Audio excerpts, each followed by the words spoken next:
Hi everyone, in this video I'm going to be talking about the assigned problems and some directions on the 6B review and on the 7A review. So folks, even though this assessment will not include anything on logs, we are going to officially assign some of the problems from the 6B review packet, just because this is one of the most important things for calculus. And in an effort to help it be retained in your long-term memory, we are going to continue to practice it for the rest of the term. So on the 6B part, I would like you to circle D, E, and F.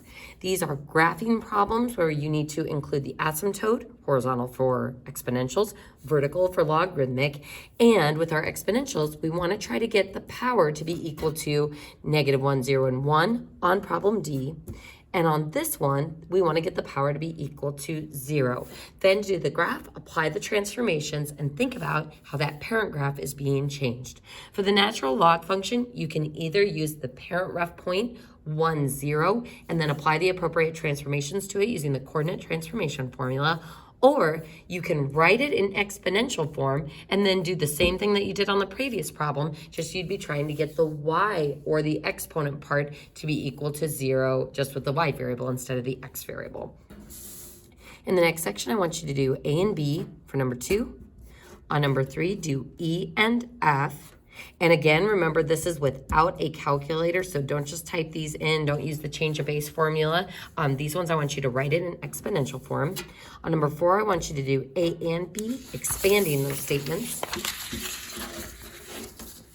And on number 5, I want you to do A and B. Now on this section, your calculator is allowed.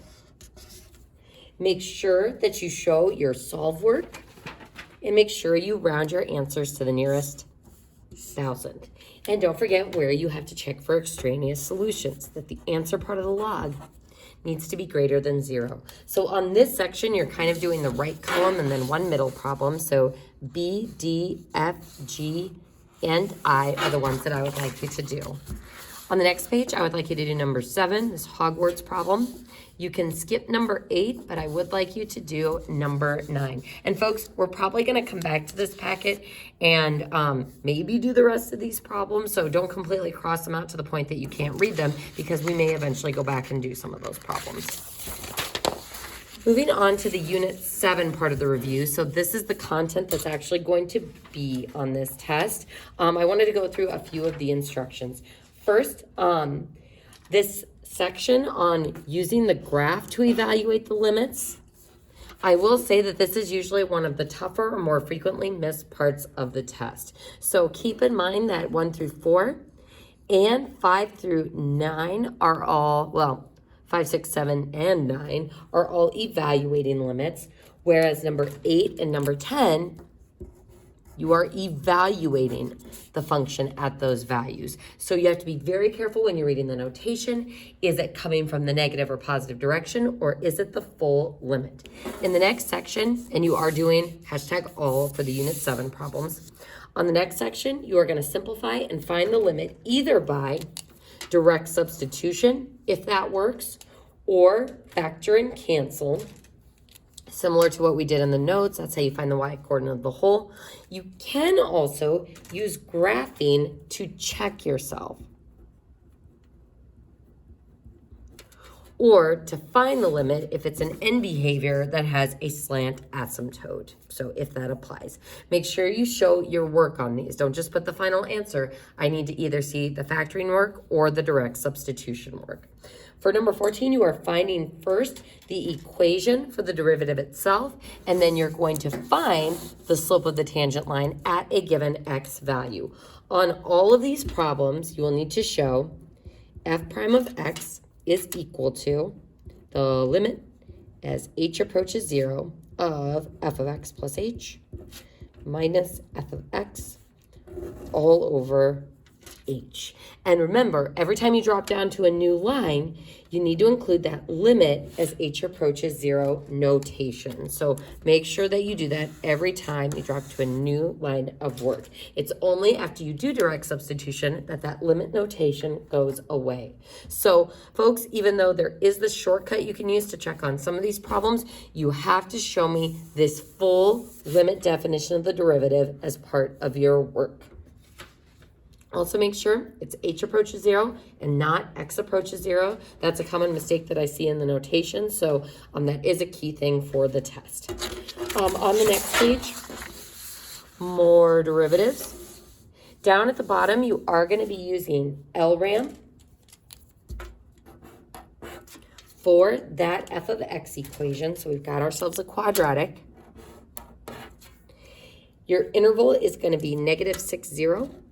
You are going to use 6 rectangles, and I want you to graph the function first, and then on the appropriate interval, use the 6 rectangles. And I would like to emphasize that this is 0, 0 on your graph, so then that would be -1, -2, -3, -4, -5, -6. So draw it in the context of that interval, but do an exact graph. Don't just sketch it from your calculator. On the next page, we're going to approximate the area of the region under the curve using RRAM for this absolute value function. Ooh, we got a +5 on there. On the interval 1, 9, using 8 rectangles, graph and showing all of our work. So again, folks, you have to show me some of the work, at least what you used for the width of the rectangles and how you calculated those values. So folks, I'm going to start by using transformations to figure out where the vertex of this is going to be. So this is a vertical shrink. This is going to move us right 4. And this is going to move us up 5. So our vertex starts at 0, 0, and if we move it right 4, 1, 2, 3, 4, and up 5, 1, 2, 3, 4, 5. That's going to be our new vertex. If we plug in the point right next to it, like 5, 5 minus 4 is 1. Absolute value of 1 is 1. Half of 1 is 0.5. And 0.5 plus 5 is 5.5. So 1 point over, we're at 1, 2, 3, 4, 5.5. Another thing that you could do to graph this one, if you don't want to just plug in inputs and outputs and do it by hand from the transformation, you can go to your calculator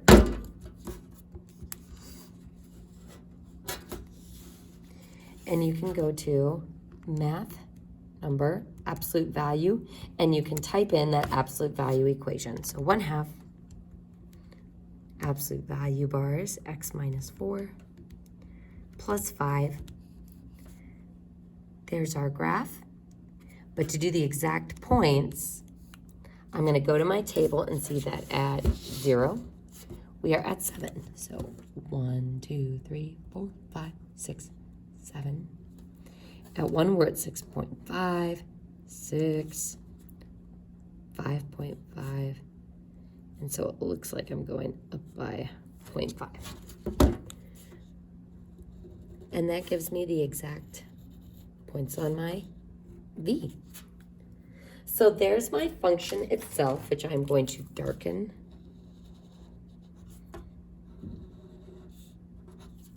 And next, I'm going to label the interval 1, 9. So here's 1, 2, 3, 4, 5, 6, 7, 8, 9. So if I drop a vertical line from 1 and drop a vertical line to 9, that will give me 1, 2, 3, 4, 5, 6, 7, 8 rectangles. Perfect. So that means each of those rectangles will have a width of 1.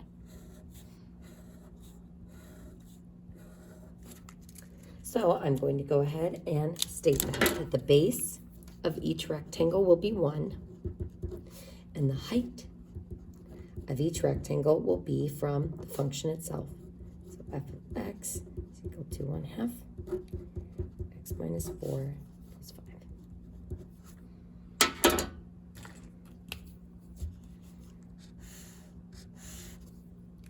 So now to draw the RRAM, the right rectangular area method. So we start at our rightmost point on the graph, and I'm going to darken those as well, make those rectangles height's a little bit easier to see. So I'm going to start at the rightmost point. That's my height. This point is my height. This right point is my height. The right point is the height.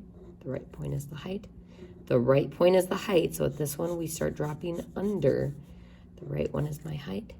Right is the height. Right is the height. So again, folks, it's not just important to be able to calculate RRAM. You also need to be able to draw in those rectangles. So on the right side, I'm kind of above the V. And on the left side, I am under the V. So now we are ready to calculate. So we know the base of each of those rectangles is going to be 1. And I'm going to multiply that by each of the heights. So my first height will be what the function is equal to, and I plug in 9. So f of 9 plus, then our next rectangle has a height of f of 8, then f of 7, f of 6, f of 5, f of 4, oh boy, plus f of 3, and f of 2. Oh boy. Now notice that f of 1 is not included here because this point, oop, you know what? I went too far with my graph here. I made a mistake, folks. I should have cut this because we had too many rectangles. But I always know that the last part of the interval is going to get left off because that's not going to give me a height. So I'm scratching that last rectangle. So our last rectangle height that we get is the f of 2. So since our interval ends at 1, that is not going to give me a rectangle height. So that is why we have 1, 2, 3, 4, 5, 6, 7, 8 heights for each of our 8 rectangles. Now from here, you could plug into the equation, plug in 9, take half of it and add 5, or you can look at the table on your calculator, or you can use the trace key. So either method is fine. I'm gonna go ahead and use trace. So f of 9 will give me 7.5. And again, I'm using my trace key, which is using the equation on my calculator. So 7.5 plus f of 8 is 7. F of 7 is 6.5. F of 6 is 6. F of 5 is 5.5. F of 4 is 5. F of 3 is 5.5. That's where we start going back up. And then f of 2 is 6. And on this problem, it doesn't really matter because our base is 1. But on some of those problems where your base is 0.5 or it's an uneven non-1 amount, you may want to make sure that you're dropping that down as part of your work. So that's why, folks, on these problems, I am going to require that you show your work for finding your LRAM or RRAM. So when I put all of this stuff in on my calculator, 1 times 7.5 plus 7 plus 6.5 plus 6 plus 5.5 plus 5 plus 5.5. Woo, plus 6. That gives me 49. So our RRAM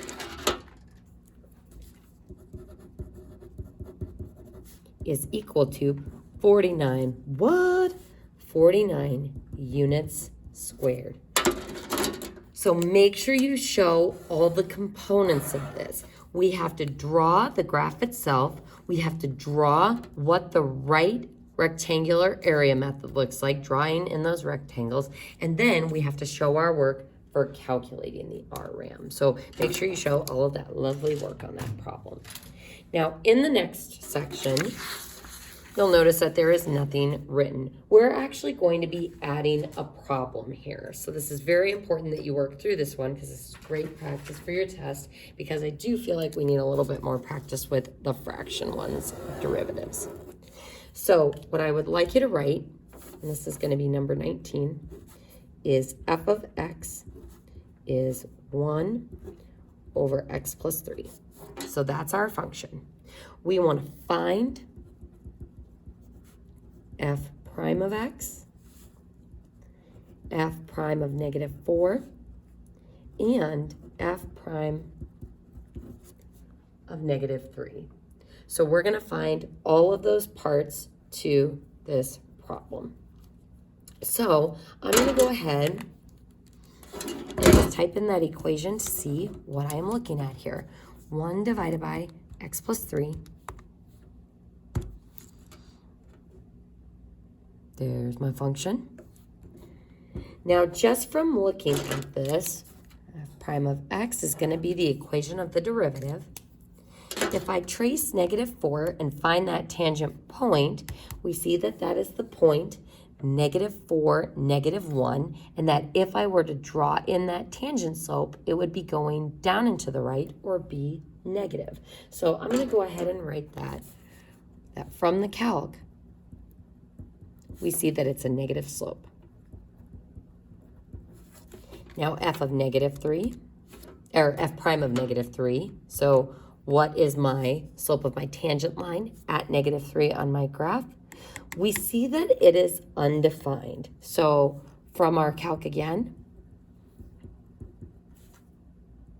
negative 3 is the asymptote. So the slope of the tangent is DNE, or undefined. Because at that asymptote, at negative 3, I am not able to have a point that exists on that vertical asymptote, so we are not able to draw a line tangent at that non-defined point. So that's kind of nice to keep in mind as we start working through these problems, that we are able to check ourselves using our calculator on what the signs or the definedness of those values will be. So let's go ahead and pause the video, and I want you to try writing the limit definition of the derivative. F prime of x equals the limit as h approaches 0. F of x plus h minus f of x all over h. There's our limit definition of the derivative. So next we are going to plug in x plus h into our function and subtract f of x. So f of x plus h is going to be 1 over x plus h plus 3 minus 1 over x plus 3 and all over h. Now again, folks, from the notes, my strategy with that negative so that you don't forget about it is to change it to a plus sign and add it up with the numerator.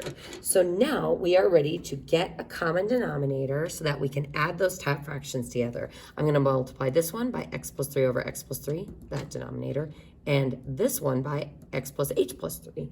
So I'm going to go ahead and trap those in parentheses and showing all of that lovely work. So 1 over x plus h plus 3 times the creative form of 1, x plus 3, over x plus 3, and then plus negative 1 over x plus 3 times x plus h plus 3 all over x plus h plus 3. Woof. And this is all over h. Now remember, every time you drop down to a new line of work, you gotta include that limit notation, the limit as h approaches 0. So folks, when we distribute on the top, we get x plus 3,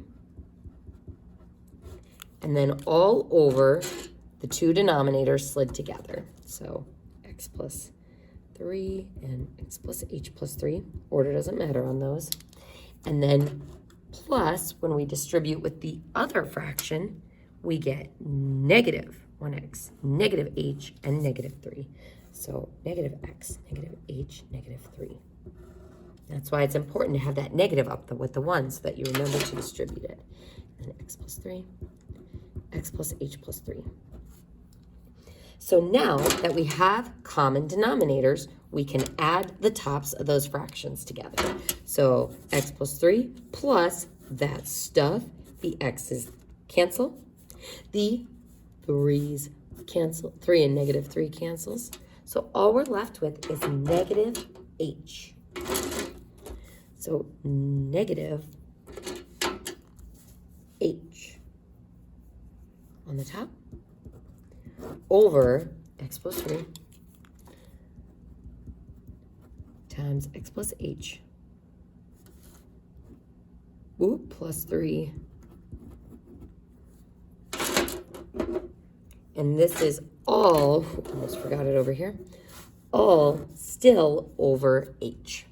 So folks, at this point, we want to change this double fraction by flipping the dividing by h to be multiplying by the reciprocal, or 1 over h. Now from here, my h and my h cancel, and we're left with negative 1 over x plus 3, and sorry about that, x plus h plus 3. Now from here, that's as simplified as that will go. We have factored and canceled the h's, so now we are ready to use direct substitution by plugging in 0 for h. So when I use direct substitution,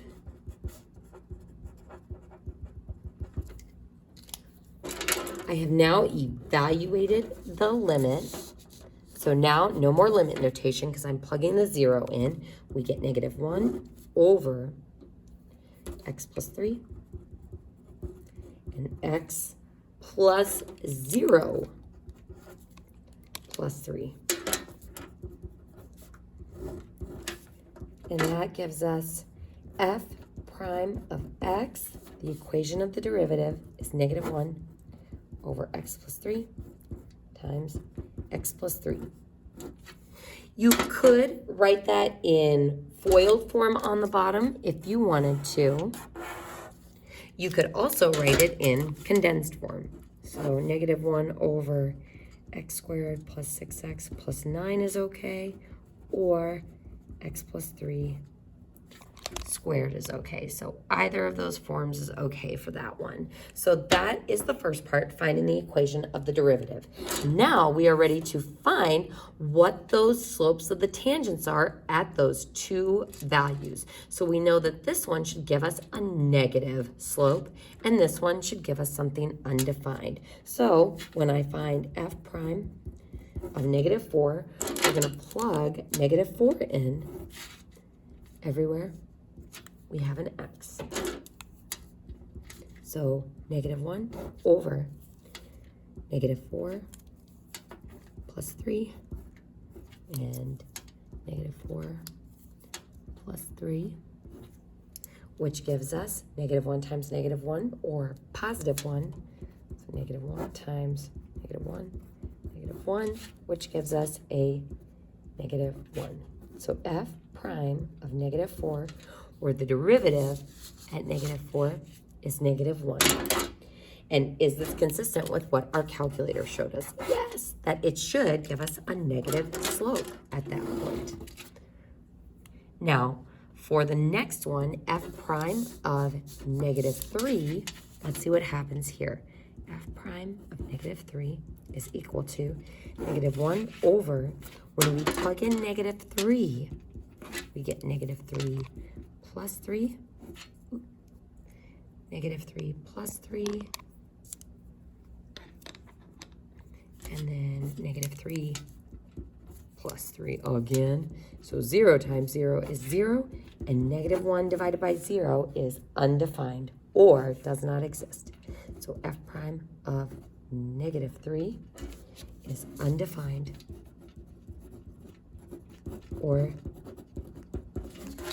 DNE for your final answer on that one. And that is also consistent with what our graph is showing us. So we find the equation for the derivative first, and then we can use that to find the derivative, or f prime, of those given points.